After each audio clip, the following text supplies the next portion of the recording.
cœur de Rome, un monument rappelle encore aujourd'hui l'incroyable puissance de l'Empire romain, le Colisée. C'est le plus spectaculaire édifice jamais construit par les meilleurs bâtisseurs de l'Antiquité. Un vaisseau de pierre de 138 mètres de long, haut de 50 mètres, qui a survécu aux tremblements de terre et aux ravages du temps. Ce ne sont pas ces dimensions exceptionnelles qui lui ont valu le nom de Colisée, mais une statue colossale de 40 mètres de haut, héritée de l'empereur Néron. 50 000 spectateurs s'y pressaient pour assister à des journées de spectacle, les Munera, que l'empereur offrait à la foule romaine. Dans le Colisée, il y a des spectacles, de l'énergie, du divertissement. Les gladiateurs deviennent alors de véritables stars. Des stars, objets de toutes les attentions, selon les médecins qui ont étudié leurs ossements. À travers la mise en valeur du gladiateur, c'est aussi la mise en valeur de Rome comme société martiale et évidemment de ses soldats qui protègent l'Empire. Mais les spectateurs romains sont aussi très friands de spectacles de chasse étonnamment sophistiqués. Les dernières études cherchent à déceler, dans les entrailles de cet immense vaisseau de pierre, les indices qui permettront de comprendre de quels moyens techniques ils disposaient pour ces spectacles qui fascinaient les foules. Comment diable faisait-il pour construire des machines aussi grandes? Tous les talents et toutes les ressources ont été requis pour ce monument impérial. Les empereurs font de l'amphithéâtre et de ses spectacles un symbole de leur politique de victoire. L'amphithéâtre flavien ne serait-il pas le plus moderne des monuments antiques? Les Romains n'ont-ils pas été les véritables précurseurs d'une industrie du spectacle? Et les archéologues et les historiens vont-ils pouvoir nous dévoiler les ultimes secrets du monument qui fait la fierté de Rome depuis près de 20 siècles?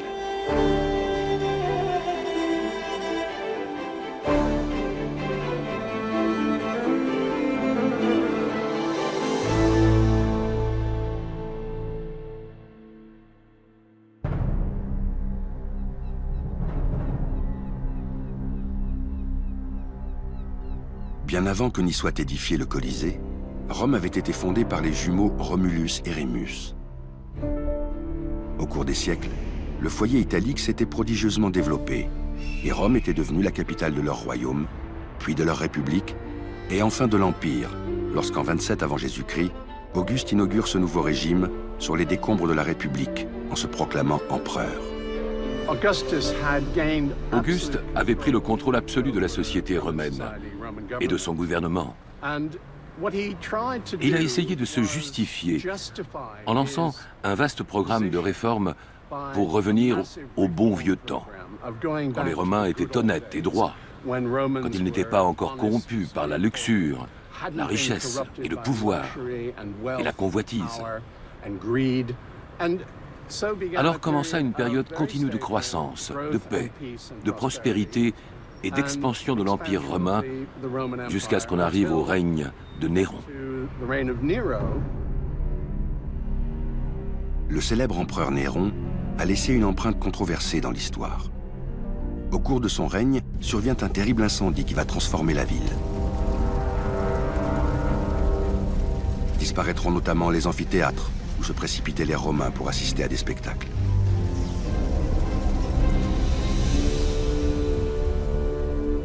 Ce fut l'occasion pour Néron de réaménager complètement le centre historique de Rome et de construire un nouveau palais impérial, la Domus Aurea, littéralement la maison dorée, célèbre pour son luxe et sa démesure. Dans ces jardins immenses se trouvait un lac artificiel, ouvert à tous. Si les largesses de Néron envers le peuple lui valent d'être aimé de la plèbe, il est profondément détesté par les plus puissants des Romains, qui conspirent contre lui. Et finalement, en 68 après Jésus-Christ, il est victime d'un coup d'État et il est destitué. Et avec l'aide de son esclave, il se suicide. Le suicide de Néron en 68 de notre ère ouvre une période noire pour l'Empire romain. L'année 69 est connue sous le nom de l'année des 4 empereurs. C'est le chaos. Il y a beaucoup de combats en Italie, et un type très malin, un outsider du nom de Vespasien, prend alors tout le monde de vitesse. D'origine modeste, Vespasien ne doit qu'à ses talents personnels d'effectuer une carrière brillante de général dans l'armée romaine. Il était promis à un avenir brillant. Mais pendant le règne de Néron, il s'est malencontreusement assoupi pendant l'une des performances musicales de Néron. Et l'empereur s'en est aperçu. Et il n'a pas apprécié la conduite de Vespasien.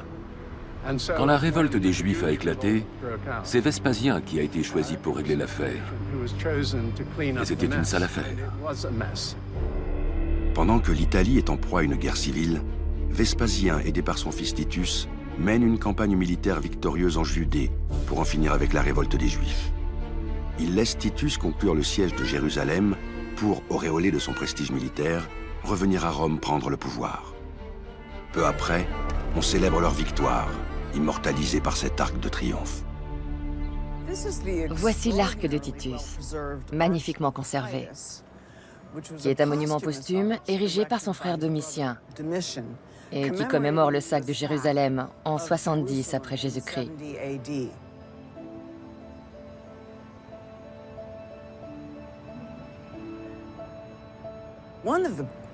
L'un des panneaux sous l'arcade montre le butin dont s'est emparé Rome dans le temple de Jérusalem. Et les trois pièces majeures de ce butin, la menorah, la Torah et la table sacrée portée par de jeunes aristocrates romains. Car la plupart des Romains n'avaient pas la moindre idée de ce que représentaient ces objets. Au-delà de ce butin symbolique, Titus rapporte de Jérusalem des richesses considérables que son père entend utiliser pour asseoir leur pouvoir politique et légitimer une nouvelle dynastie à la tête de l'Empire romain. Vespasien décide alors de faire construire en plein cœur de la capitale le plus grand et le plus bel amphithéâtre jamais encore bâti. La preuve en a été apportée récemment par un épigraphiste allemand, Geza Alföldi. Il a découvert, derrière les lettres gravées sur ce bloc de marbre trouvé au XIXe siècle dans le sous-sol du Colisée, un message caché. À l'époque, tout le monde ignorait que le bloc contenait une inscription plus ancienne et personne ne s'intéressait à ces trous. Pendant longtemps, personne n'a soupçonné que les trous visibles çà et là, au milieu des lettres gravées dans le marbre, pouvaient eux aussi indiquer la présence d'une autre inscription, plus ancienne. Les trous servaient à insérer les lettres métalliques qui composaient l'inscription originale. Les épigraphistes sont alors face à une énigme nécessitant de solides connaissances de latin. En étudiant les trous, en les positionnant un par un sur un plan, on a pu avoir une vue d'ensemble et reconstruire le texte original. Alföldi proposera cette reconstruction du texte de l'inscription. L'empereur Vespasien ordonna que soit construit un nouvel amphithéâtre avec le butin de la guerre. Il n'était pas inhabituel de mentionner dans ces inscriptions l'origine des fonds. Mais en l'occurrence, le butin avait été tellement important que des siècles plus tard, le roi Théodoric parlait encore de rivières de richesse se déversant sur Rome depuis Jérusalem. L'inscription fait du Colisée un monument célébrant une victoire militaire, une marque de fabrique du pouvoir impérial romain. Et le fait qu'il soit construit sur la propriété même de Néron est aussi un message politique, la promesse d'un retour à la prospérité et à la simplicité augustéenne après la confusion du règne de Néron.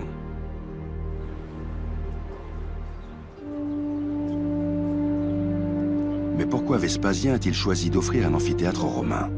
Comment pouvait-il être sûr d'en tirer un bénéfice d'image pour lui et ses fils?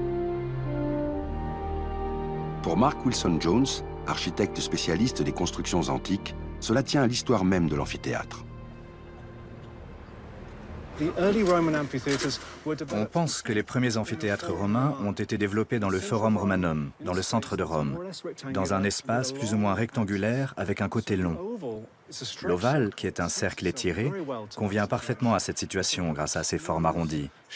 Il s'adapte à cet emplacement et il a pu être reproduit ailleurs après avoir fait ses preuves. Bien avant l'Empire, le Forum a accueilli les premiers spectacles de gladiateurs. Et c'est très certainement là que l'amphithéâtre a acquis le principe de sa forme ovale. Mais il est aussi, d'un point de vue strictement architectural, l'héritier du théâtre. On peut voir l'amphithéâtre comme la combinaison de deux théâtres.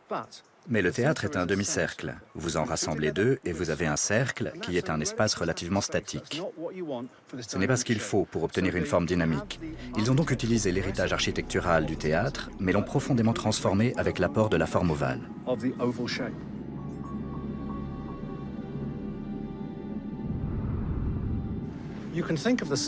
peut penser que le cercle est une forme démocratique, tout le monde est pareil. Mais avec l'ovale, on a une accentuation. Il est allongé et il donne de l'importance à ceux qui sont sur le petit côté. C'est là que se trouve l'empereur. Cette forme ovale offre beaucoup d'avantages. Non seulement tous les spectateurs voient correctement la reine, mais les personnes les plus importantes de Rome, en premier lieu l'empereur, sont exposées à la vue de la foule. Un autre aspect majeur du design architectural du monument sera l'utilisation d'un élément qui rendit plus facile la réalisation de cette gigantesque structure ovale, le fornix. L'extérieur de l'amphithéâtre est caractérisé par la répétition de ce qu'on appelle le fornix. C'est une travée qui se répète, une unité reproductible faite de piliers, et les arches qu'ils encadrent étaient décorées par des colonnes. Une travée va du centre d'un pilier au centre du pilier suivant. C'est ça, un fornix. L'intérêt du fornix, c'est qu'il peut être multiplié à volonté, aussi bien sur la hauteur que sur la largeur. Au Colisée, il sera répété 80 fois pour constituer le périmètre et 4 fois en hauteur pour faire de l'amphithéâtre la plus haute construction de la Rome antique. Tout ce système est relié par des arches et des voûtes derrière le bâtiment. Ils forment la structure qui supporte les gradins. C'est un poids considérable à cause du public nombreux qui doit s'asseoir dans les gradins, qui en plus sont en pierre. Par conséquent, ça fait un poids vraiment énorme. Pour supporter le poids d'un tel édifice, il est nécessaire de réaliser une fondation monumentale, sous forme d'un anneau de 50 mètres de large et d'au moins 12 mètres d'épaisseur et de plus de 500 mètres de circonférence. Pas moins de 22 000 mètres carrés sont bétonnés.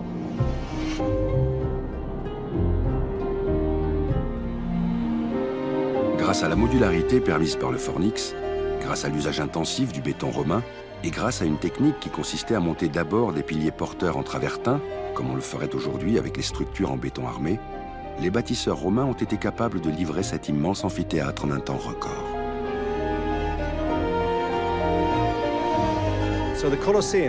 Et le Colisée, qui, malgré ses gigantesques proportions, a été construit en 10 ans, est une des plus incroyables démonstrations du pouvoir de l'empereur. La décoration monumentale de la façade, avec 3 niveaux de galeries à arcades, du jamais vu pour un amphithéâtre, est une autre manifestation de la nouvelle suprématie des Romains dans le monde d'alors. Au lieu de respecter les grands ordres architecturaux classiques, ils ont utilisé en bas le style toscan, spécifiquement romain, même s'il ressemble d'assez près au dorique. Au milieu, le ionique, et en haut, le corinthien. Pour la première fois, un amphithéâtre romain exhibe sur sa façade les ordres grecs. Mais en mettant d'abord, sous les yeux des spectateurs, le robuste ordre toscan, un ordre architectural italique, un ordre que l'on retrouve dans les vieux temples romains, mais qui était devenu désuet et qui fut remis au goût du jour grâce aux façades d'amphithéâtre. En introduisant le style toscan, les Romains affirmaient encore leur spécificité sur les Grecs. C'est une touche romaine sur la hiérarchie classique des ordres grecs, dorique, ionique et corinthien, tout à fait intentionnelle. 160 statues en bronze doré, hautes de 5 mètres et inspirées par la mythologie grecque, ornaient les voûtes des 2e et 3e niveaux. 40 boucliers de bronze doré rythment le dernier étage, rappelant encore l'importance des conquêtes militaires pour les Romains. Les boucliers ont été fabriqués spécialement pour le Colisée, mais ils symbolisaient des boucliers pris à l'ennemi. Je pense que le Colisée exprime l'idée d'une conquête totale et définitive, en particulier sur des régions orientales, jadis culturellement supérieures, où vivaient des populations parlant grec.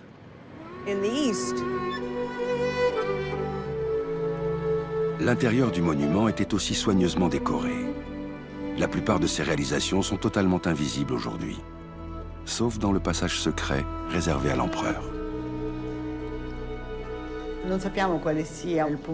On ne sait pas quel était le point de départ de cette galerie impériale, parce qu'elle n'a pas été complètement dégagée, et ce serait très difficile, parce qu'au-dessus passe une route très fréquentée en plein milieu de Rome. Nous savons cependant qu'elle arrivait sous la loge réservée à l'empereur et à sa cour. Ce passage était probablement l'un des endroits les plus richement décorés de l'amphithéâtre.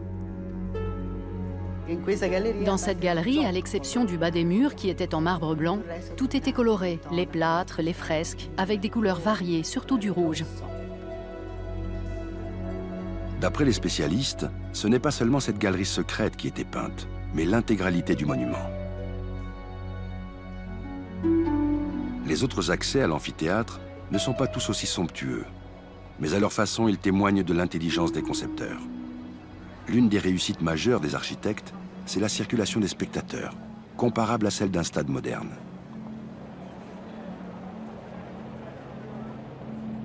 L'invention du monument construit sur terrain plat, dont la structure est faite de murs rayonnants et de voûtes, dans lesquels on peut installer tout un système de circulation, ça remonte au IIe siècle avant Jésus-Christ. Mais la première grande réussite, c'est le théâtre de Pompée en 55 avant Jésus-Christ. Là, tout est mis au point, tout. La façade à arcade, très monumentale, parce qu'elle est beaucoup plus haute, évidemment, quand on n'est plus adossé à une pente.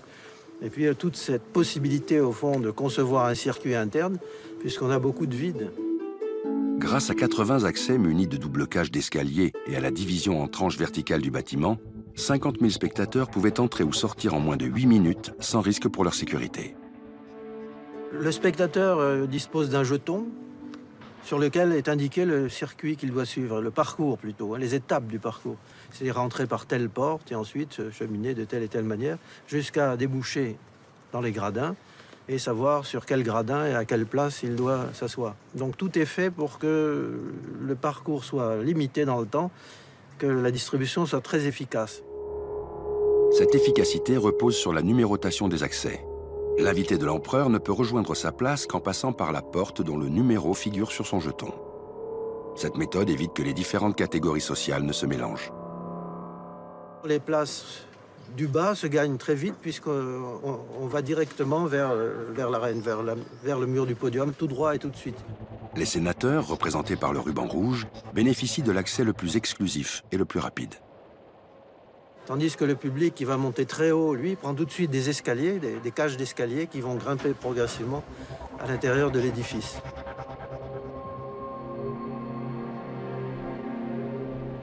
La répartition des spectateurs dans la cavea obéit à une règle stricte. Au plus près du spectacle, les Romains les plus puissants, les sénateurs. Au-dessus d'eux, les chevaliers, puis les citoyens romains de sexe masculin, et enfin les esclaves, les étrangers et les femmes.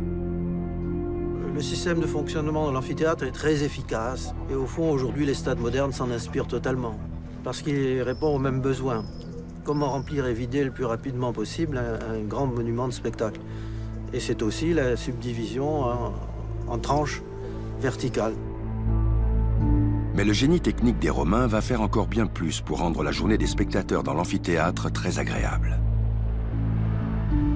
Des latinistes de l'université de Caen, où est conservée une exceptionnelle maquette de la Rome antique, tentent de retrouver les technologies mises en œuvre en étudiant les textes anciens, et notamment le célèbre traité de Vitruve, De Architectura. Celui qui offre les jeux a dépensé des sommes considérables pour organiser ces jeux. Le seul moyen d'avoir un retour sur investissement, si on peut dire cela comme ça, c'est que les spectateurs en sortant soient ravis. Et pour y parvenir, tout est mis en œuvre. Un auteur latin, Sénèque, raconte par exemple que les spectateurs du Colisée recevaient une brume rafraîchissante et parfumée. Dans ces édifices de spectacle, il y avait ce que les textes appellent parfois des spartiones, ou ce qu'ils mentionnent quelquefois avec d'autres expressions. Et ces spartiones ont toujours été interprétées comme des pulvérisations d'eau sur les spectateurs. Muni de sources archéologiques et du texte de Vitruve, Fleury s'est attelé à reconstruire virtuellement la machine à aspersion. Mais sans obtenir le résultat escompté. La machine n'était pas capable de projeter une brume continue. Le latiniste a repris les différentes versions connues du texte et a totalement revu le rôle que l'air, en latin spiritus, jouait dans le procédé. On s'aperçoit qu'on peut faire de spiritus le sujet de la proposition, et dans ce cas-là, Vitruve dit, certainement d'une manière maladroite ou peut-être trop concise, que c'est l'air qui envoie l'eau sous pression. Cette relecture l'a conduite à modifier la reconstitution de la pompe afin que cette fois elle puisse contenir de l'air. Pour cela, il suffit que le tuyau plonge dans le réservoir afin d'y emprisonner l'air.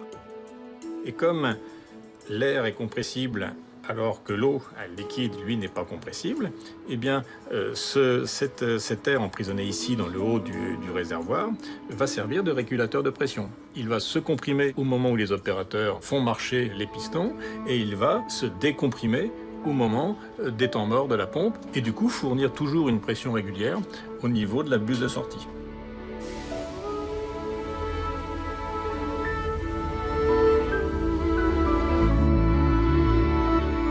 Mais le génie technique romain a également été sollicité pour protéger les invités de l'empereur des rayons de l'ardent soleil de Rome. Sophie Madeleine a mené une investigation approfondie sur les toits rétractables, les vélum, faits de voile, dont les Romains équipaient leurs théâtres et leurs amphithéâtres. On a proposé des mâts de 23 mètres de haut, c'est quand même énorme. Est-ce que ça a une quelconque utilité de faire cette hauteur? Donc là, tu vois, pour la hauteur des mâts, on est obligé d'avoir des mâts assez hauts, puisque si on plaçait l'étoile plus bas, ouais, rentrerait en collision avec le chemin de ronde et l'entablement. On voit que l'étoile passe juste... Elle passe juste à ras du portique. Voilà, juste au-dessus du portique. En fait, cette hauteur des mâts, elle est minimale pour que la pente passe. Obligatoire. On sait que dès la construction du Colisée, les architectes avaient prévu d'installer un vélum. Comment est-ce qu'on le sait? Eh bien parce que sur la façade extérieure du Colisée, on repère encore les consoles qui servaient de support aux mâts, et juste au-dessus de ces consoles, on voit les trous dans la corniche. Les mâts venaient se ficher dans le trou de la corniche et reposer sur cette console. Donc on a 80 mâts qui étaient installés comme ça autour de la partie supérieure du Colisée, et ces mâts étaient là pour soutenir le réseau de cordes sur lequel le vélum allait se déployer. Les ingénieurs ont pris à la marine à voile les techniques pour élaborer la structure, entièrement faite de cordes. On veut uniquement utiliser un anneau de corde centrale, qui au départ sera posé sur l'arène. On va faire partir des cordes depuis les mâts. On va pouvoir tendre ces cordes de manière à lever l'anneau de corde centrale. Et une fois que cet anneau de corde sera en place, comme une sorte de grande toile d'araignée, on pourra déplier, selon les besoins, les toiles du vélum dessus. Le poids du cordage atteint plus de 30 tonnes. Pour compenser l'énorme tension que les mâts doivent supporter, Sophie Madeleine a proposé d'intégrer au dispositif des bornes qui ceinturaient le Colisée et dont il subsiste quelques exemplaires. L'idée a été émise que ces bornes pouvaient être utilisées pour mettre sous tension les cordes qui permettaient de lever l'anneau de corde qui soutenait le vélum à l'intérieur du Colisée. Une fois cette toile d'araignée mise en place, il devenait facile de déployer les toiles de lin qui permettaient de faire obstruction aux rayons du soleil. Il était tout aussi rapide de les rétracter en cas de vent ou de pluie. Est-ce qu'on peut s'installer, par exemple, sur les derniers gradins et voir si ça gêne pas la perception? Je vais passer à travers. Vas-y. Voilà. Toi, si tu baisses tes voiles au maximum, tu vas arriver au niveau de l'anneau. Jusque là, en fait. Donc là, tu m'as monté le vélum à 18 mètres, c'est ça? C'est ça. Alors là, ça me plaît super bien, parce qu'aucun des spectateurs installés dans le Colisée n'est gêné par la baisse du vélum. Ça, c'est vraiment bien. Toit rétractable pour protéger des UV, brume rafraîchissante et parfumée, rien n'est laissé au hasard pour s'attirer les bonnes grâces du public romain. Ce désir de combler les attentes des spectateurs atteindra parfois un luxe inouï, notamment en 80, au moment de l'inauguration de l'amphithéâtre par le fils de Vespasien, Titus. Dans son livre des spectacles, l'auteur Martial, présent au Colisée lors de l'inauguration, a laissé une trentaine d'épigrammes racontant des journées étourdissantes dans l'arène. Parmi les pages les plus étonnantes, celles qui décrivent la succession de deux types de combats, des duels de gladiateurs dans l'arène et des batailles navales, des naumachies dans un bassin. La naumachie est un spectacle, une reconstitution de combat naval, comme son nom l'indique, puisque ce mot vient du grec naumakia. En latin, le terme est appliqué uniquement pour les spectacles. Anne Berland-Bajart a consacré une thèse aux spectacles aquatiques dans l'Empire romain. Selon elle, un élément historique accrédite fortement la description de Martial. Les naumachis à Rome étaient un instrument privilégié de la propagande impériale. Le principe des spectacles impériaux est souvent de surenchérir par rapport à ce que le prédécesseur avait pu réaliser. L'empereur Auguste avait fait construire un gigantesque stade nautique pour donner ses batailles navales à Rome et signifier ainsi l'étendue de ses pouvoirs. Néron l'avait imité en donnant en 57 et 64 de notre ère des naumachis dans son amphithéâtre. La mise en eau d'un amphithéâtre représentait une prouesse technique exceptionnelle de la part de Néron et Titus a certainement voulu reprendre la formule. Au moment de l'inauguration, aucun des murs qui occupent le sous-sol n'a encore été construit. Il est alors possible de le transformer en bassin. Mais d'où pouvaient provenir les millions de litres nécessaires au remplissage de ce bassin? L'enquête pour retrouver comment le Colisée pouvait être approvisionné en eau a été menée par Adriano Morabito, un des fondateurs de Roma Sotterranea, qui, comme son nom l'indique, s'intéresse à la partie souterraine de Rome. Autant dire un paradis pour les archéologues.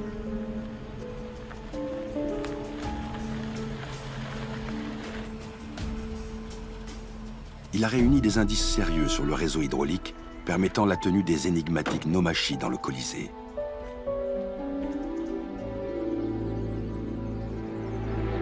À quelques kilomètres au sud de Rome, les vestiges de plusieurs aqueducs témoignent encore du fait que les Romains étaient passés maîtres dans l'art d'acheminer l'eau. L'aqueduc de Claude est un magnifique exemple d'ingénierie hydraulique, un véritable chef-d'œuvre. Sur 68 km, la pente est constante. Caligula a démarré la construction en 38, elle fut achevée en 52 par Claude. Ces aqueducs, dont l'Aqua Claudia est l'un des plus remarquables, ont permis de développer Rome jusqu'à en faire la plus grande cité de son temps. À cet endroit, l'aqueduc de Claude a déjà apporté une immense quantité d'eau depuis la campagne sur plus de 60 km. Nous ne sommes qu'à 6 km à vol d'oiseau de la porte majeure, là où il arrive dans la ville. Avec un débit de 5 millions de litres à l'heure, l'Aqua Claudia aurait probablement pu remplir le Colisée. Mais une partie de cette eau pouvait-elle effectivement terminer sa course dans l'amphithéâtre impérial? Premier élément de réponse à la porte majeure, où 8 des 11 aqueducs romains se rejoignent. Quand Néron est devenu empereur et qu'il a commencé à construire la Domus Aurea, une énorme villa avec des jardins et un lac, il a eu besoin d'eau. C'est pour ça qu'il a décidé de créer un nouvel aqueduc qui commençait ici et qui prenait l'eau de l'aqueduc de Claude, l'une des meilleures, pour l'apporter directement dans sa propriété.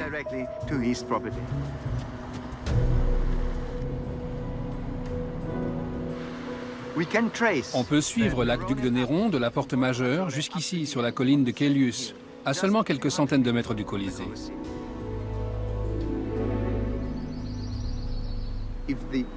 Si l'empereur a voulu de l'eau dans le Colisée pour son inauguration, on est certain qu'il a pu l'avoir.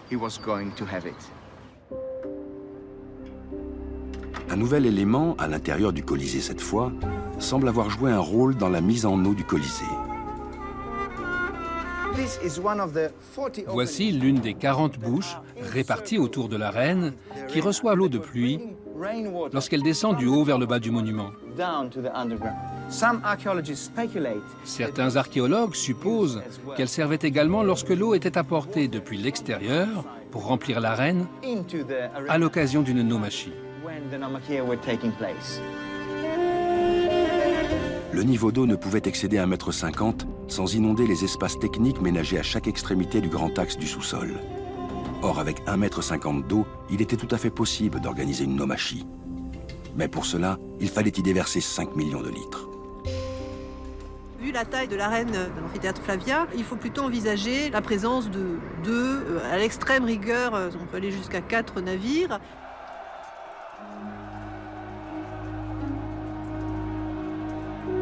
L'intérêt était recentré sur les combats au corps à corps et surtout, encore une fois, sur l'arrivée de l'eau et son retrait pour d'autres spectacles.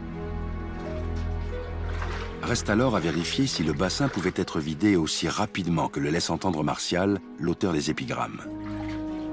C'est en cartographiant les égouts de Rome qu'Adriano Morabito a découvert un égout antique, reliant le Colisée au réseau de la ville moderne.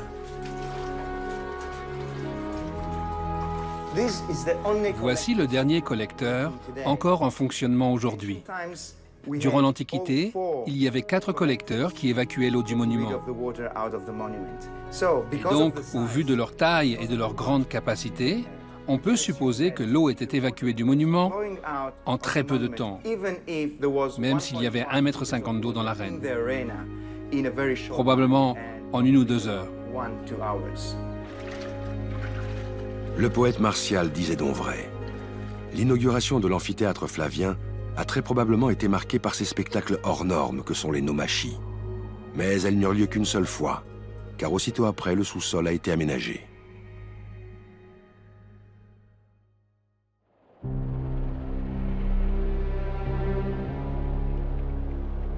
Vu du ciel, l'hypogée, mot grec désignant ce qui est souterrain, a toutes les apparences d'un indéchiffrable puzzle. Or, c'est dans cette partie du Colisée, invisible au public durant l'Antiquité, que se préparaient les plus étonnantes mises en scène grâce à des machines dont il ne reste rien. Sauf un enchevêtrement de maçonneries en briques et d'autres en tuf, une roche calcaire facile à tailler, qui se superposent comportant d'énigmatiques encoches de curieuses formes qu'il est difficile d'interpréter. Mais il est certain que ces murs contiennent les derniers indices des installations utilisées pour les spectacles extraordinaires que l'empereur offrait à la foule romaine.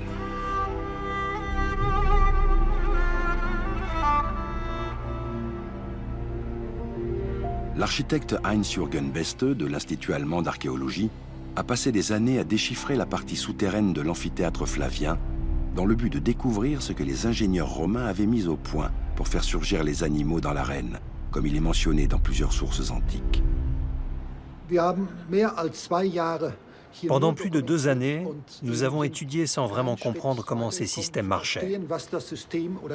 Ça nous a pris pas mal de temps pour déterminer ce qui était important pour nous et ce qui avait été ajouté plus tard. Beste n'est pas le premier à explorer la partie souterraine du Colisée. En 1803, une fouille confirme l'existence d'un sous-sol architecturé, avec de multiples murs. Malheureusement, cette fouille est rapidement inondée par les égouts et les pluies. En 1875-1876, quand la technologie et les pompes sont devenues plus performantes, on a finalement pu se débarrasser de l'eau et il a été possible de reprendre les fouilles jusqu'au fond de l'hypogée. Et curieusement, de nombreuses pièces de bois ont été trouvées. Ces chevrons de bois servaient de rails, probablement pour déplacer les décors en avant ou en arrière. Malheureusement, aucune de ces pièces n'a pu être conservée jusqu'à aujourd'hui. Ces éléments en bois qui auraient sans doute pu permettre de commencer à reconstituer les systèmes d'ascenseurs ayant disparu, il fallut s'en remettre au seul examen détaillé des reliefs des murs. Curieusement, un jour, on s'est finalement rendu compte que cette pierre et ce mur étaient dégradés. Et on a constaté la même chose dans ce couloir, et dans cet autre couloir, et dans d'autres encore. C'est comme ça que petit à petit, on a finalement pu tout comprendre.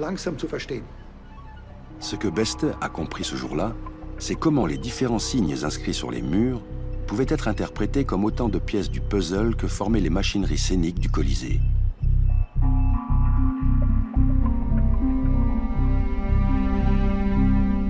Le premier indice de ces machines, ce sont ces 2 grandes rainures verticales et parallèles qui vont du sol de l'hypogée jusqu'au niveau de l'arène. Le second, c'est cette empreinte laissée dans le bloc de tuf lorsque la trappe pratiquée dans le plancher de l'arène s'ouvrait vers le bas. Ah, très intéressant. Ce que nous voyons là en haut, c'est une rainure pour une rampe. C'est par un plan incliné à 30 degrés que les animaux passaient de la cage à l'arène. L'indice suivant ne se trouve pas sur les murs, mais sur le sol de l'hypogée. Nous avons ici le socle d'un cabestan. On peut voir où venait se loger la pièce en bronze, qui n'existe plus de nos jours.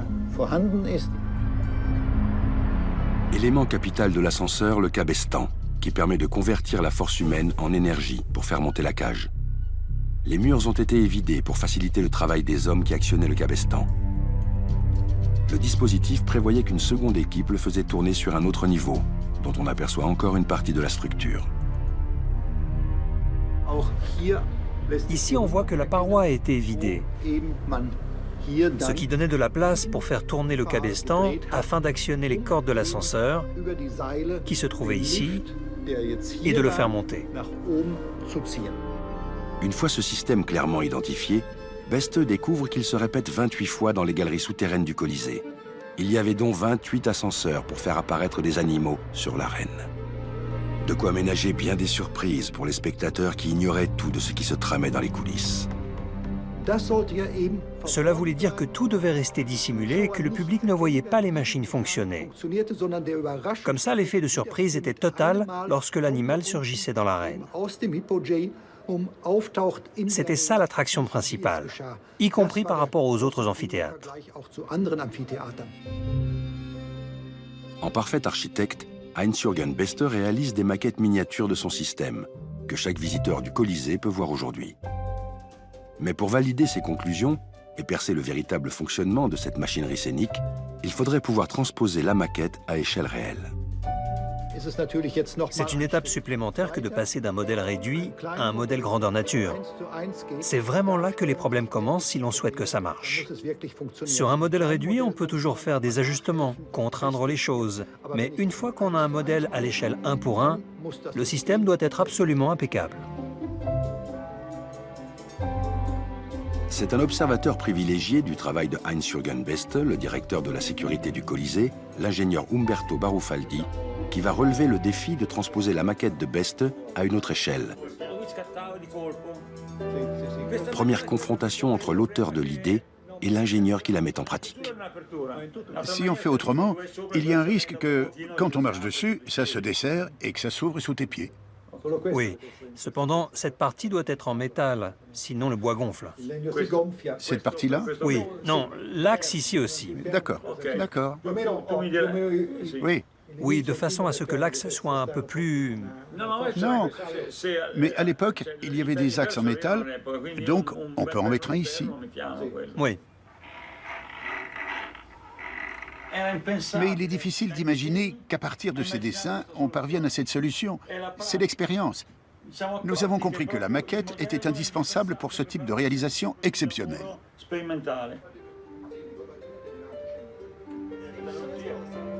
L'arrivée de Rossella Rea et de Barbara Nazzaro, directrice technique du Colisée, est un petit événement.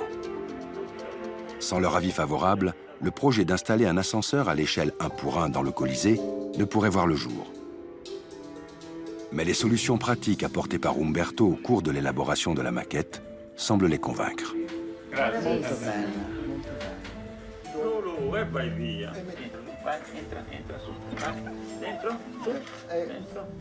L'expérience en cours pourrait-elle profiter de découvertes réalisées dans d'autres amphithéâtres?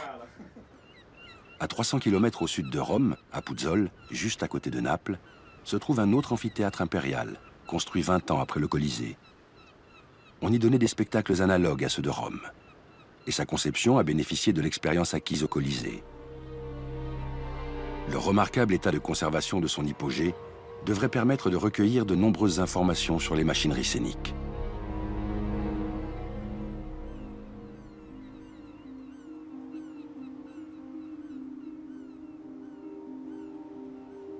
C'est précisément cette raison qui a amené l'archéologue suisse Thomas Schmidt à venir étudier les systèmes d'ascenseurs à Puzzol.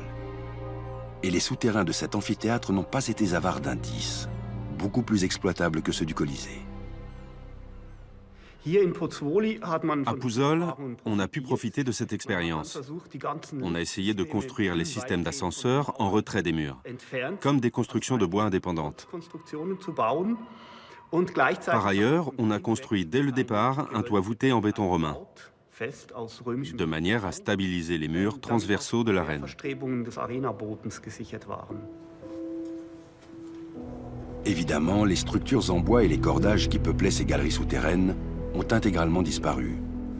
Mais cela n'empêche nullement l'analyse des parties maçonnées.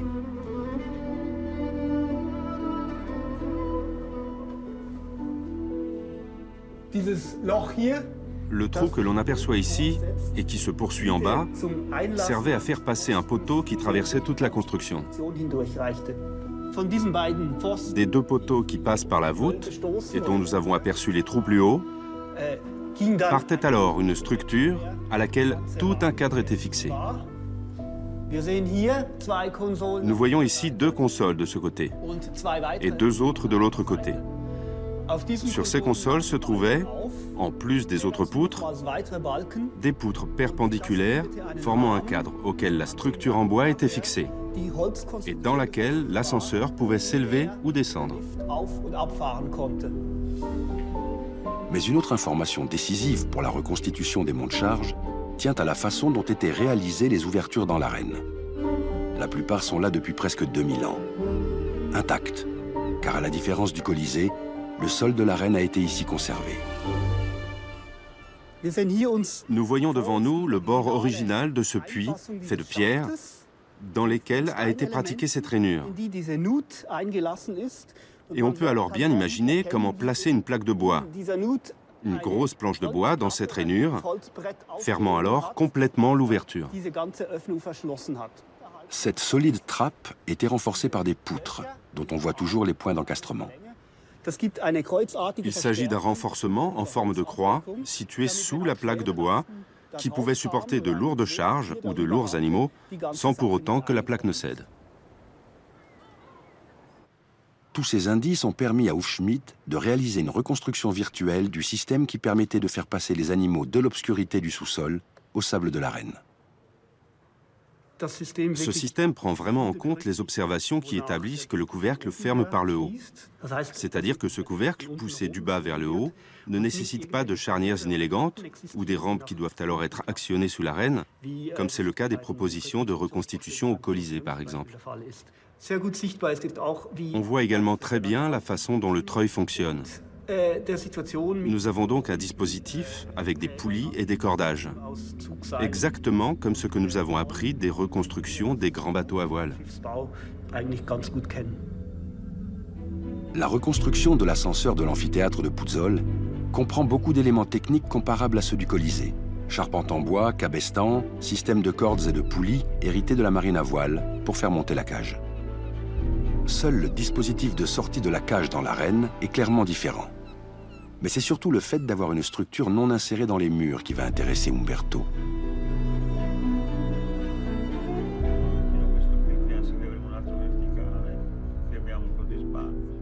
Umberto s'est entouré de 2 collaborateurs techniciens pour la réalisation de l'ascenseur. Flavia est ingénieure matériaux. J'ai étudié un système de poulies et de contrepoids qui fonctionne de façon parfaitement synchrone. Les Romains auraient utilisé un système très proche, parce que leur technique était du point de vue de la mécanique assez similaire à la nôtre. Le dessin est très bien, mais comment va-t-on faire tenir ça ici pour que ça marche? Giovanni est architecte et il doit transposer la maquette d'Umberto en 3D. Le problème est de calculer précisément les dimensions de cet objet, parce qu'on ne peut pas s'appuyer sur les murs. Donc il faut garder une certaine distance avec les murs, et nous devons créer un objet géométriquement régulier. Ça, c'est la position qu'on a prévue. Mais comment fabriquer un objet rigoureusement géométrique qui vienne s'insérer au plus juste dans un endroit où aucune surface n'est régulière? Chaque millimètre va compter.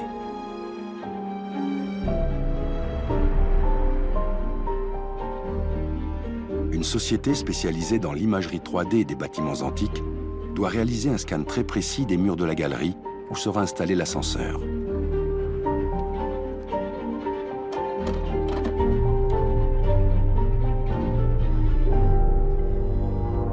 Grâce à ce rayon laser qui balaie tout l'espace, il est très rapidement possible d'acquérir des milliards de points qui, aussitôt chargés dans l'ordinateur, produiront une image 3D de la galerie.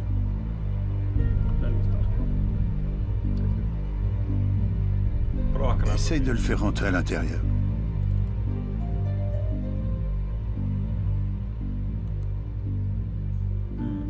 Parfait. Très bien.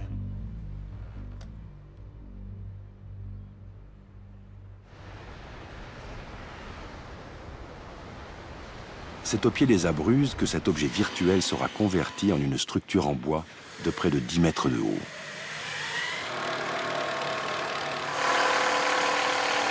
Da terra. Ah, qui siamo 201.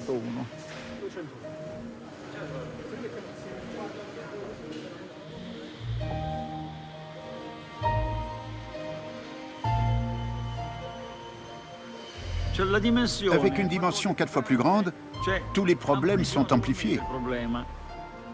D'où la nécessité de procéder à tous les possibles ajustements avant de parvenir dans le Colisée. Le cabestan, la plus grande pièce du dispositif en bois massif, doit être parfaitement réalisé.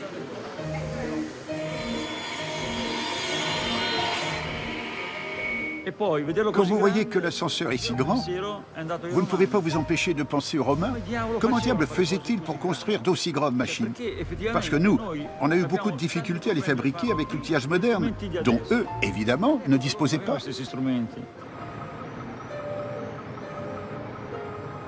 Au Colisée, c'est le grand jour pour le projet piloté par Umberto. L'ascenseur arrive comme prévu en un bloc principal qui devra parvenir dans l'hypogée par les airs, grâce à un immense engin de levage. Mais il faut d'abord compléter le bloc avec différents éléments qui ont été préparés à l'atelier. Un grand soleil et un vent nul devraient faciliter les opérations.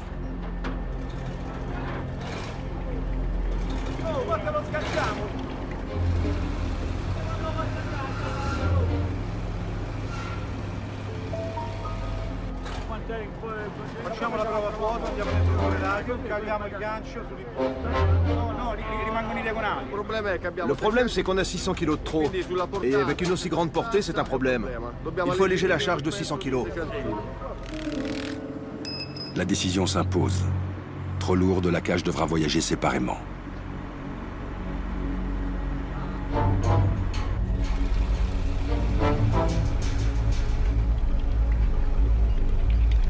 L'opérateur accepte de rogner un peu sa marge de sécurité en l'absence totale de vent. L'ascenseur peut reprendre son envol sous les yeux médusés des touristes et sous ceux un peu inquiets de toute l'équipe du Colisée.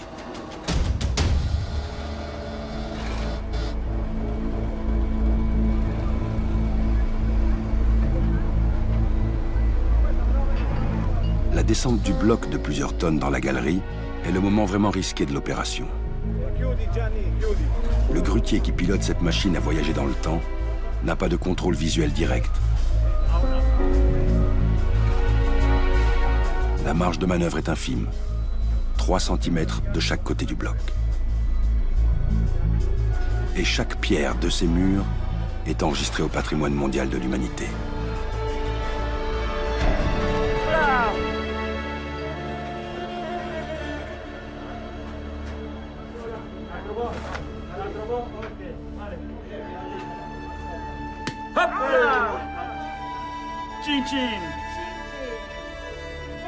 Cette journée à haut risque est un succès. Les dieux romains ont exaucé les prières d'Umberto et de Heinz.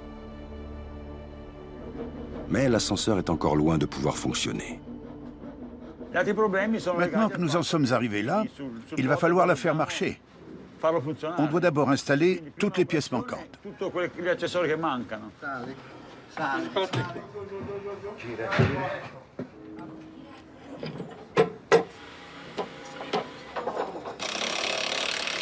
Des roulements pour guider le mouvement de la cage. Des leviers pour actionner le cabestan. Un tambour sur lequel la corde s'enroulera. On met cette corde ici, et quand ça tourne, la corde s'enroule dessus et tire la cage vers le haut.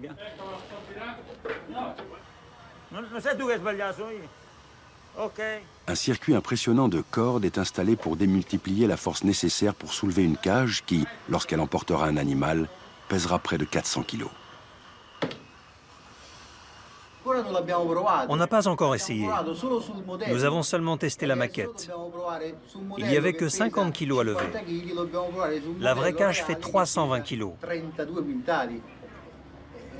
C'est ça qui me stresse un peu.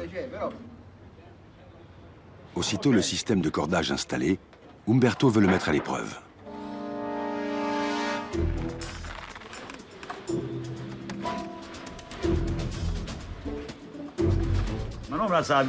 J'ai essayé de la faire monter tout seul, mais elle n'a pas bougé. Même pas un petit peu, rien. On dirait un éléphant impossible à remuer. Alors Umberto appelle des renforts. Mais les efforts conjugués de 6 personnes ne parviennent pas plus à élever la cage qu'à actionner la rampe d'accès.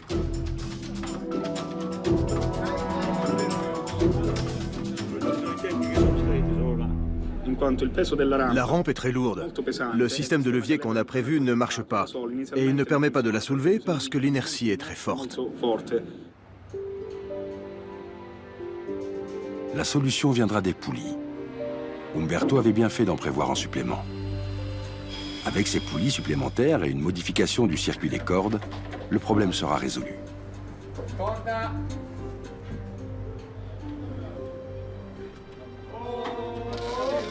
Cette fois, comme cela devait être le cas dans l'Antiquité, 8 hommes manœuvrent le cabestan. La corde suit un chemin compliqué qui passe par pas moins de 32 poulies. Et la cage s'arrache du sol de l'hypogée.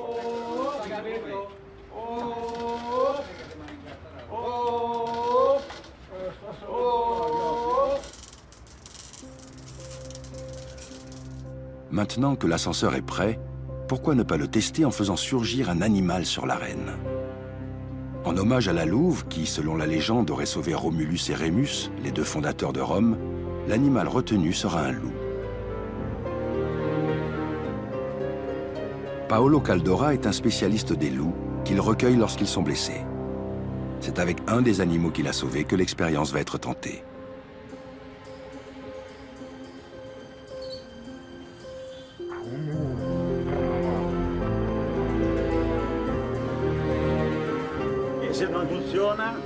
Si ça marche pas, voilà comment je vais m'en servir de la corde.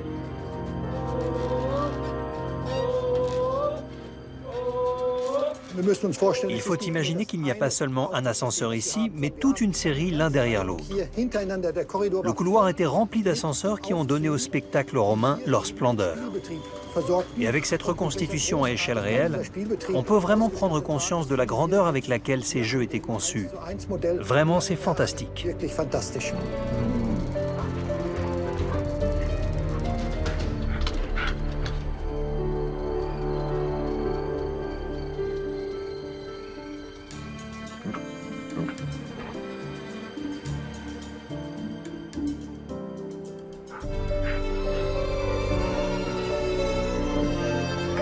Les effets de mise en scène permis par ce type de machine rendaient les spectacles qui se déroulaient dans l'arène beaucoup plus attractifs.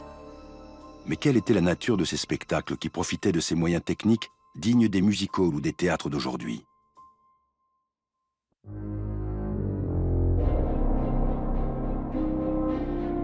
Au programme des journées de fête dans le Colisée, comme dans les autres amphithéâtres de l'Empire, il y a les spectacles de chasse, les venaciones, et les spectacles de gladiateurs. Les premiers ont lieu pendant la matinée et les combats entre gladiateurs dans la seconde partie de la journée. Il est difficile aujourd'hui d'imaginer à quel point les venaciones étaient des moments de plaisir pour le peuple de Rome. Ces spectacles de chasse extraordinaires comportaient une théâtralité stupéfiante rendue possible par les nombreux ascenseurs.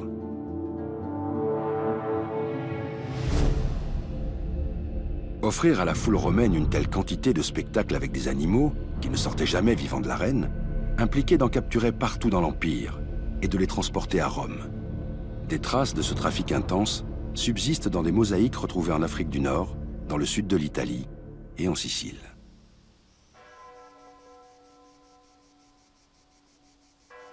Au centre de la Sicile, près de la petite ville de Piazza Armerina, se trouvent les vestiges d'une luxueuse demeure romaine, la Villa della Casale, bâtie au cœur d'un immense domaine sur la route qui reliait l'Afrique à Rome. Ici, les animaux sont omniprésents.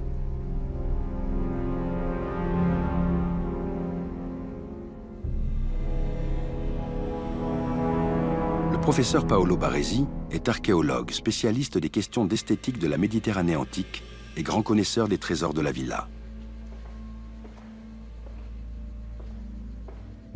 Le premier remarquable ensemble de mosaïques raconte la chasse telle qu'elle était conduite sous la responsabilité du maître de la villa, le dominus. Comme l'ensemble des mosaïques de ce site, la Piccola Caccia présente des caractéristiques esthétiques très particulières. Cette scène représente la chasse au renard. Et les ombres portées que l'on voit au-dessous des chiens sont des formes de représentation liées en particulier au style africain des mosaïques. C'est une façon de représenter la troisième dimension, de donner l'illusion de la profondeur sur un fond neutre, blanc. C'était une convention de la mosaïque africaine. Cette technique qui cherchait à rendre plus réalistes ces scènes de chasse est aussi utilisée pour une œuvre encore plus magistrale, fort justement dénommée la Grande Chasse. Cette fois, sur près de 350 mètres carrés, s'affiche la capture des animaux, essentiellement en Afrique. Une sorte d'atlas romain de la vie sauvage. C'est une représentation du monde romain. Là-bas, dans cette abside, il y a la personnification de la Mauritanie. Tandis que de l'autre côté, on a la personnification de l'Inde.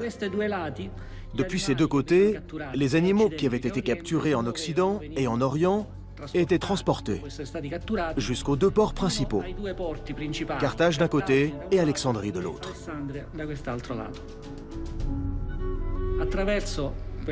Grâce à ces moyens de transport, d'abord par terre, puis par mer, ils étaient transportés jusqu'au port d'Ostie, qui était la destination finale et qui se trouve au centre de cette composition. Ensuite, ils étaient acheminés par les routes romaines jusqu'au Colisée, où ils étaient utilisés pour les Venationes. Cette fresque, qui célèbre très probablement un extraordinaire spectacle de chasse donné dans le Colisée aux frais du puissant maître de cette villa, constitue une source d'informations exceptionnelle sur le trafic d'animaux qui alimentait les premières parties au Colisée.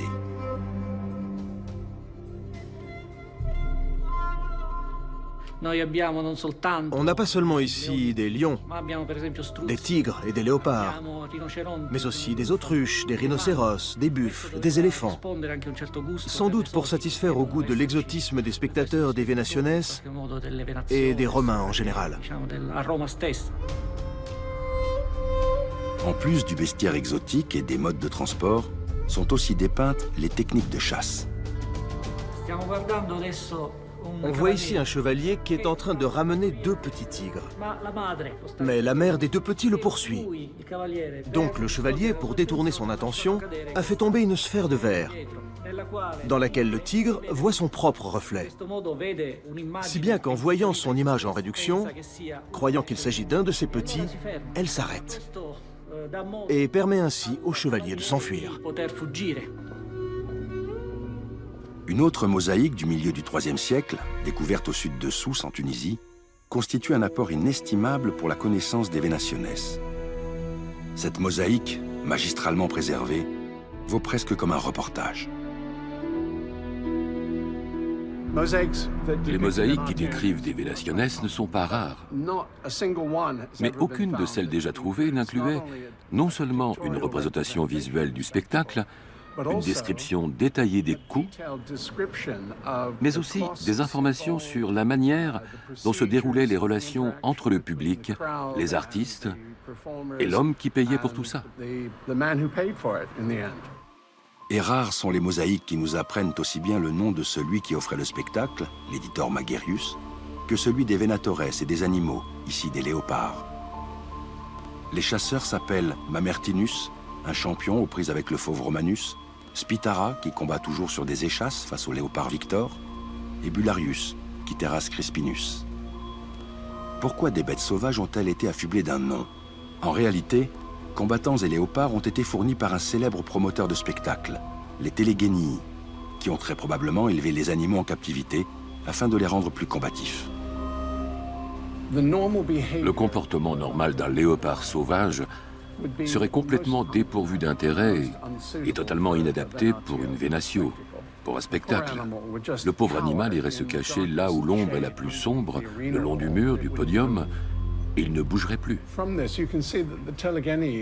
peut aussi en déduire que les Téléguénii fournissaient et entraînaient, si vous voulez, ces animaux pour les rendre aptes à coopérer et à aller vers la très cruelle mort qui les attendait. Mais au centre de la mosaïque, entourant une sorte de héros porteur d'un plateau, il y a une inscription sur une double colonne qui donne la mesure de l'importance de l'éditeur, celui qui sponsorise le spectacle. et des rapports complexes qu'il entretient avec la foule. Et cela dit, messieurs, je vous demande de bien vouloir donner aux Téléguini 500 deniers pour chaque léopard. Mais nous savons, grâce aux symboles mathématiques inscrits sur chaque bourse, qu'elles contiennent chacune 1000 deniers. L'éditeur de ce spectacle offre donc 4000 deniers, le double de ce qui était demandé. Magarius ne se contente pas de donner le prix demandé. Il paye le double pour chaque léopard, il paye 1000 deniers. Ce faisant, il montre sa suprême générosité. 2000 ans plus tard, nous savons toujours qui est Magarius et ce qu'il a fait, et les largesses dont il fit preuve envers sa population. Existe-t-il plus belle gloire et plus belle postérité que celle-ci? Le rôle des animaux n'était pas seulement de figurer dans les chasses qui plaisaient tant aux Romains. Ils étaient aussi employés pour mettre fin au jour des pires criminels. Pendant la période impériale, il y avait le matin des spectacles d'animaux sauvages. Pendant l'intermède, autour du déjeuner, il y avait des exécutions. De par sa nature impériale, l'amphithéâtre Flavien était un lieu où les décisions de justice rendues au nom de l'empereur pouvaient être exécutées. Au moment de l'inauguration du Colisée, l'empereur introduisit dans le répertoire des mises à mort, des exécutions issues de la mythologie grecque. Dans l'amphithéâtre, c'étaient des criminels condamnés que l'on forçait à se déguiser en personnages de la mythologie grecque, tels que Dédale, Orphée ou Icare tombant du ciel. L'action du mythe était réellement accomplie. La mort était vraiment donnée de cette manière, tout aussi burlesque et piquante que violente. Ces macabres mises en scène qui transformaient les châtiments en spectacle étaient destinées à affermir la morale de la société romaine tout en la distrayant. Avec l'utilisation des animaux, on ne sait jamais comment ça va se passer, ni quand ça va se produire, ni même quel genre d'animaux vont être utilisés. Tout cela est palpitant, excitant et effrayant. Après cet intermède qui régalait tout autant les fauves que le public, arrivaient enfin les combats de gladiateurs. Quand en 80 après Jésus-Christ, l'amphithéâtre Flavien surgit dans le paysage de Rome, la gladiature est vieille déjà de plusieurs siècles.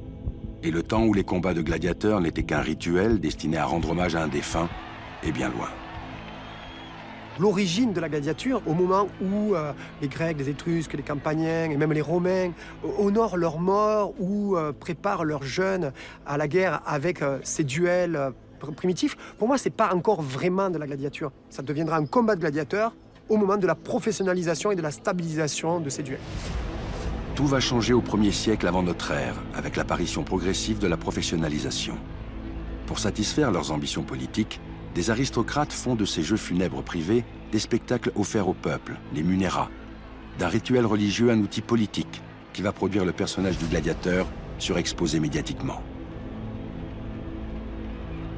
Les gladiateurs vont donc devenir des professionnels, ils vont être reconnus par le public va écrire sur les murs des villes les noms des gladiateurs, ils deviennent des stars.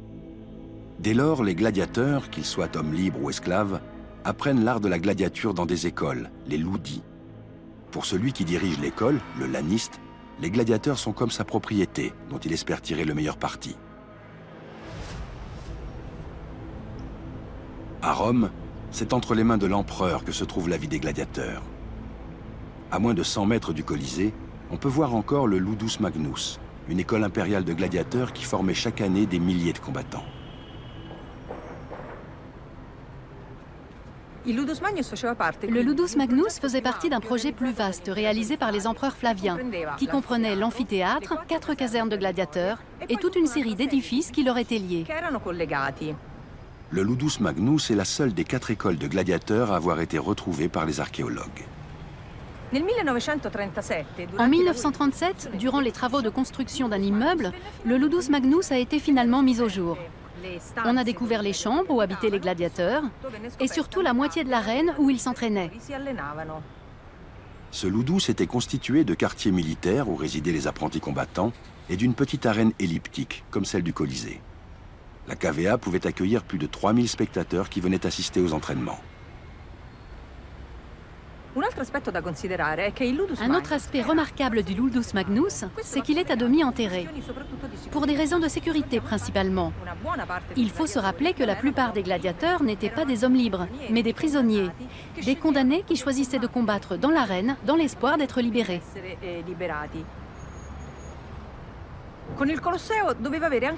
Il devait y avoir un lien direct avec le Colisée, parce que du Colisée part une galerie souterraine qui arrivait probablement au Ludus Magnus et qui devait permettre le passage rapide des gladiateurs de l'école à l'arène et vice-versa. Malheureusement, l'entrée de cette galerie n'a pas été redécouverte lors des fouilles de 1937. En revanche, l'autre extrémité de la galerie qui débouchait dans le Colisée au niveau du sol de l'hypogée a elle été mise au jour. Rien à voir avec le passage secret des empereurs et ses décorations raffinées. Ici, la maçonnerie est brute et subsiste encore le sol en petits carreaux de terre cuite qui recevait les pas des gladiateurs en route vers une fortune incertaine.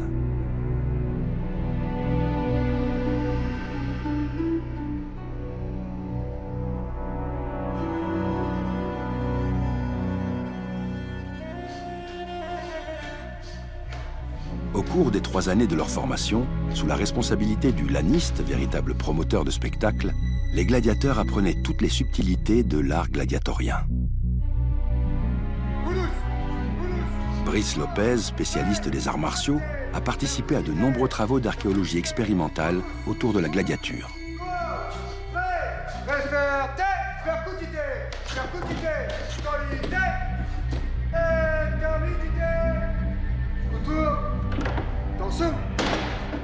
Dans les écoles de gladiateurs, on veut former le combattant pour le combat lui-même, la partie technique, on va dire, physique, ça semble vraiment, il n'y a pas de doute là-dessus. On veut le former sur la partie spectaculaire aussi, il ne faut pas oublier que c'est un spectacle et que la plupart des combats se font entre gladiateurs de la même école. Pour assurer le spectacle sur l'arène, les combats mettent aux prises différents types de gladiateurs. Il en existe 6, qui chacun possède une panoplie d'armes, l'armatura, qui lui est propre et qui nécessite une technique particulière.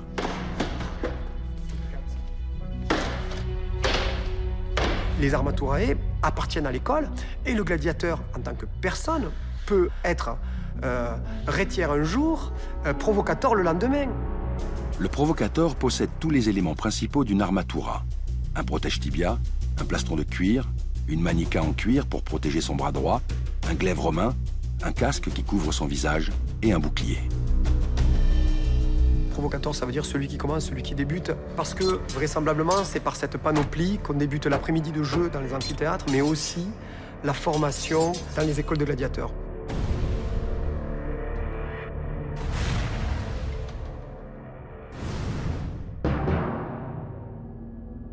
Le myrmillon est l'archétype du soldat romain, le gladiateur préféré des légionnaires. Il combat aussi bien le thrace que l'oplomaque, des adversaires représentant l'étranger. Le myrmillon se distingue par son casque orné d'une crête massive, ainsi que par son très grand bouclier incurvé qui forme comme un rempart. On peut le comparer à la murène cachée dans son trou, qui attend et qui attaque pour aller prendre sa proie. Ça peut être une contre-attaque, mais ça peut être aussi l'autre est là, positionné, il est juste en déplacement, et d'un seul coup j'attaque de façon tellement inattendue, tellement violente, tellement rapide que j'oblige l'autre à bouger, et quand il bouge, avec ma dague, je peux le tailler, je peux le faire tomber et le soumettre. Voici le meilleur adversaire du myrmillon, le thrace. C'est un vieil ennemi des armées romaines. Toute sa technique est liée à son arme offensive, si particulière, la sica, un couteau court à lame recourbée. Le thrace, il va utiliser sa sica pour attaquer au-dessus de l'épaule gauche et à l'intérieur du bouclier sur le côté droit, en essayant de toujours trouver le bon angle qui va lui permettre de rentrer derrière le bouclier. L'autre adversaire du myrmillon, c'est l'oplomaque. Son armatura est très proche de celle du thrace, à ceci près qu'il tient une dague dans la main gauche et une lance dans la main droite. On l'appelle aussi dimacaire, double combattant, parce qu'il peut utiliser les deux armes en même temps. Le must, pour les spectateurs du Colisée, est certainement le combat de la paire sécutor-rétiaire. Le rétiaire ne peut abriter sa tête qu'avec le galérus, une pièce métallique qui termine son manchon de cuir. Mais il possède 3 armes offensives, une courte dague, un trident pour tenir ses adversaires à distance et surtout un filet, rété en latin, d'où il tire son nom. L'armatura du rétiaire est extrêmement complexe. Non seulement il y a 3 armes à gérer, il y a toutes les distances de combat. C'est l'armatura qui demande le plus de variations de déplacement. Il faut à la fois être endurant, il faut pouvoir être très véloce sur des très courtes distances. C'est vraiment, pour moi, le top de la gladiature. Celui qui l'affronte, c'est le sécutor. Remarquable par sa manica en écaille métallique et par son casque qui est profilé pour n'offrir aucune prise au filet du rétiaire. Pour ce qui est de la technique, tout est presque contenu dans son nom. Sécutor, c'est le chasseur, celui qui poursuit, le poursuivant. Le sécutor fait des avancées fulgurantes vers son adversaire, il charge. Il va essayer de casser les angles, comme un peu un prédateur après une antilope. S'il reste derrière tout le temps, il ne va pas pouvoir la rattraper. De temps en temps, il casse les lignes d'attaque pour pouvoir prendre son adversaire. Ces gladiateurs étaient les véritables héros des spectateurs de l'amphithéâtre. Après 20 ans d'expérience du combat gladiatorien, Brice Lopez en a démystifié certains aspects. Il a par exemple démontré avec l'aide de cardiologues que les interminables combats vus au cinéma sont insoutenables dans la réalité. Ces tests sont sans appel. On arrive au sommet de nos battements cardiaques à 200 pulsations minutes, pour moi par exemple, entre 40 et 50 secondes de combat. L'archéologie expérimentale remet en cause les légendes qui ont continué de se développer autour des gladiateurs à l'ère moderne.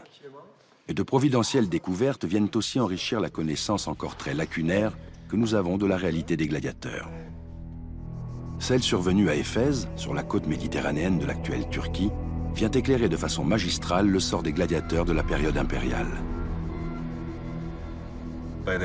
Lors de ces fouilles, il est vite apparu que nous étions face à quelque chose de spécial, car certaines stèles comportaient des représentations de gladiateurs. Plusieurs tombes, dont certaines portaient des stèles, attestent sans équivoque qu'il s'agit de tombes de gladiateurs. L'une montre un myrmillon, une autre un rétiaire, identifiable grâce à son trident. Des milliers de fragments d'os ont été récupérés et réassemblés par l'équipe de 2 médecins légistes, Fabian Kanz et Karl Grossschmidt. On a pu identifier au minimum 68 individus, dont 66 étaient clairement de jeunes hommes qui avaient entre 20 et 30 ans. On a trouvé beaucoup de blessures typiques des armes qu'on connaît des gladiateurs, notamment les coups d'épée qui traversent le front en diagonale. En outre, il y avait des blessures rondes, caractéristiques de celles provoquées par des coups de lance ou d'une pointe, qui auraient directement été plantées dans le crâne avec beaucoup de force. Ces blessures rondes sont aussi intéressantes et toujours espacées d'une même distance de 5 cm et correspondent selon nous à des blessures de trident.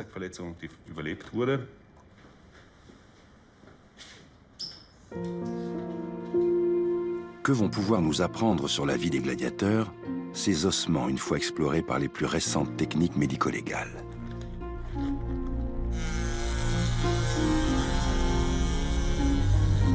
Le docteur Kanz étudie en particulier une grave lésion au crâne causée par une arme au cours d'un combat. Il s'agit ici de la surface extérieure, ou partie extérieure du crâne. Et ici, c'est la partie intérieure, la lamina interna, qui, comme on peut le voir, est parfaitement intacte. Ce qui veut dire qu'elle n'a pas été perforée. Ici, on voit un tissu osseux régulier. L'arme a traversé à partir de là. Mais on peut voir que la guérison est bien avancée. Le processus de guérison a probablement été long, d'1 an, 1 an et demi, et n'est pas tout à fait terminé, mais c'est très bien soigné. Est-il possible que la guérison des blessures ait été favorisée par un régime spécial, comme le mentionnent plusieurs auteurs romains? En outre, il semble qu'après l'entraînement, il leur était administré une boisson à base de cendre pour atténuer les maux de ventre.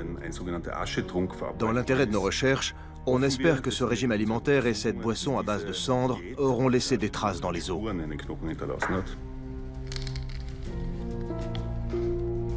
Ces traces devraient pouvoir se retrouver sous la forme de strontium. Pour la première fois de l'histoire, il va être possible de vérifier ces sources anciennes en soumettant quelques fragments d'os à l'analyse d'un spectromètre atomique capable de détecter le strontium. Un traitement de ces fragments est indispensable pour les rendre aptes à être analysés. Et ensuite, on devrait en théorie pouvoir retrouver les traces laissées par les isotopes stables, comme l'azote et le carbone. Kaunz a déjà soumis des fragments d'os de nombreux Romains retrouvés dans d'autres tombes d'Éphèse à ce test. Cela lui a permis d'établir le taux moyen de strontium dans la population normale, qu'il comparera à celui qu'il va découvrir chez les gladiateurs. En fonction des éléments présents dans la solution, les flammes changent de couleur. Et d'après leur intensité, on connaîtra le niveau de concentration de ces éléments au sein des os. La couleur de la flamme indique que le taux de strontium de cet échantillon est bien plus élevé que celui d'un citoyen romain ordinaire. Et confirme que les gladiateurs profitaient d'un régime alimentaire spécial pour favoriser la guérison de leurs blessures. Assurément, de très bons soins ont été prodigués. Ce qui n'est pas vraiment surprenant, car en principe, les investissements de l'école de gladiateurs sont comparables aux investissements actuels des clubs de foot. Et pour protéger ces investissements, les gladiateurs recevaient très certainement les meilleurs soins disponibles à l'époque. À l'époque impériale, les meilleurs soins médicaux étaient prodigués aux gladiateurs pour que leur carrière soit aussi longue que possible, afin d'enrichir le laniste qui les possède. Mais leur survie passait surtout par un comportement exemplaire dans l'arène. Sans être spectaculaire, sans être engagé, sans t'offrir au public, tu pourras peut-être dans un prochain combat perdre et être mis à mort. Alors que si tu es quelqu'un de spectaculaire, d'engagé, de technique, qui s'offre vraiment à son public, même si tu poses un genou au sol, tu es sûr de ne pas mourir. Le sort du vaincu est alors officiellement dans les mains d'un magistrat. Et au Colisée, dans celle du magistrat suprême, l'empereur lui-même. Le peuple est non seulement en relation avec l'empereur, mais il prend une part dans la décision de vie ou de mort d'un gladiateur. De son côté, l'empereur tient compte des souhaits de la foule. Cela les réunit. Mais en fin de compte, c'est l'empereur qui décide. Je pense que cela donnait malgré tout quelque chose aux gens. Cela les excitait, parce qu'ils jouaient un rôle dans la mort. Partout dans l'Empire, la culture du duel de gladiateurs est en vogue. Thomas Schmidt distingue plusieurs vagues de propagation de l'amphithéâtre dans l'Empire. 2 sont antérieures à la période flavienne et voient des villes du sud de la France, de l'Espagne et de l'Italie se doter d'amphithéâtres. On trouve une 3e phase sous les Flaviens. On peut alors dire que le Colisée semble vraiment apporter une contribution au même titre que l'idéologie. Et simultanément, les Romains poursuivent leur conquête vers le nord. Les élites locales des régions nouvellement conquises, l'actuelle Belgique, l'Allemagne, le nord de la France, la Suisse et l'Autriche, s'empressent de faire bâtir de petits colisées qui arriment ces territoires à l'Empire. Ces 2 aspects sont vraiment reliés, la politique d'expansion et l'apparition des amphithéâtres. Rien ne semblait pouvoir entraver l'expansion inexorable de l'Empire romain. Et pourtant, dès le IIIe siècle, les signes d'un effritement de cette puissance commencent à apparaître.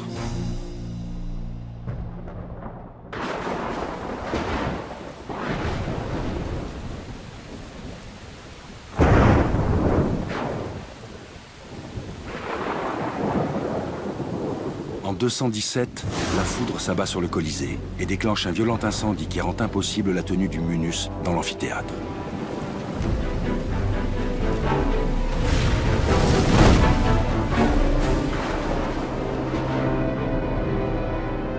Mais les Flaviens avaient tout prévu.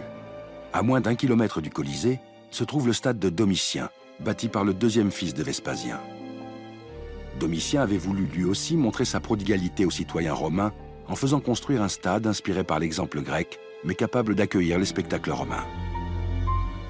Le stade remplace le Colisée pendant quelques années et laisse une empreinte étonnante sur Rome. La très longue place Navone correspond exactement à l'arène du stade de Domitien.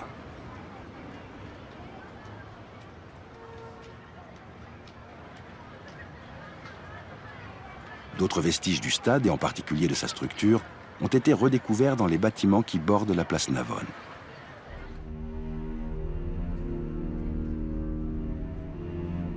Après plusieurs années, le munus impérial retourne au Colisée, qui peut reprendre un fonctionnement normal malgré de nombreux tremblements de terre. Mais un danger guette les Romains. Les frontières de l'Empire sont de plus en plus souvent enfoncées.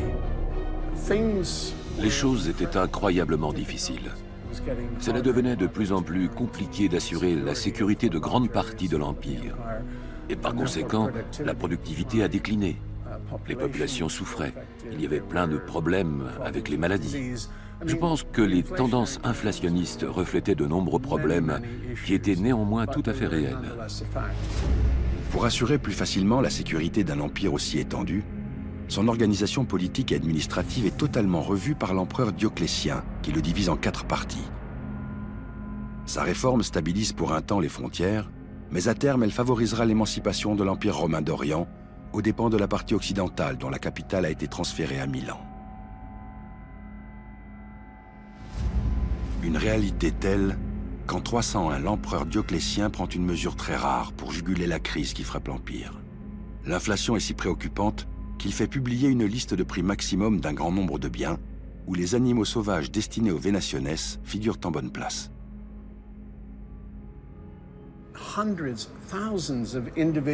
Des centaines, des milliers d'articles ont été listés à leur prix de vente maximum autorisé. Dans l'édit, les prix des animaux sont spécifiés selon leur qualité, première ou seconde catégorie. Par exemple, les lions de première catégorie sont au prix maximum de 600 000 sesterces, soit environ 4 millions d'euros. Les lions de seconde catégorie valaient 500 000 sesterces, soit environ 3 350 000 euros. Le nombre croissant de jours de spectacle dans les amphithéâtres impériaux, à mesure que l'Empire romain s'agrandissait, est sans doute aussi responsable de ces prix démesurés. Pourtant, chaque fois que ce sera possible, les jeux les plus extraordinaires continueront à être donnés. Cela aurait coûté des dizaines de millions d'euros, en admettant que les animaux puissent être fournis. Car l'autre aspect du problème, c'est que l'offre en animaux était de moins en moins abondante. Maintenant que Rome n'est plus la capitale de l'Empire, les élites romaines vont-elles continuer d'y donner des jeux? Heinz-Jürgen Beste a-t-il relevé dans l'hypogée des traces d'une activité dans cette période tardive?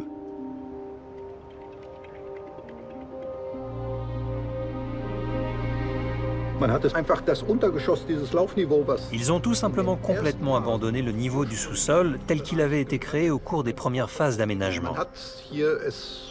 Ils l'ont laissé plein d'eau croupie parce que les canalisations ne marchaient plus.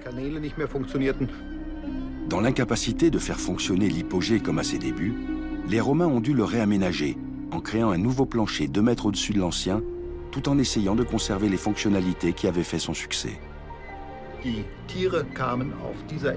Les animaux passaient à ce niveau. La cage qui se trouvait ici était ensuite levée dans le conduit jusqu'au niveau de l'arène, forçant les animaux à entrer dans l'arène.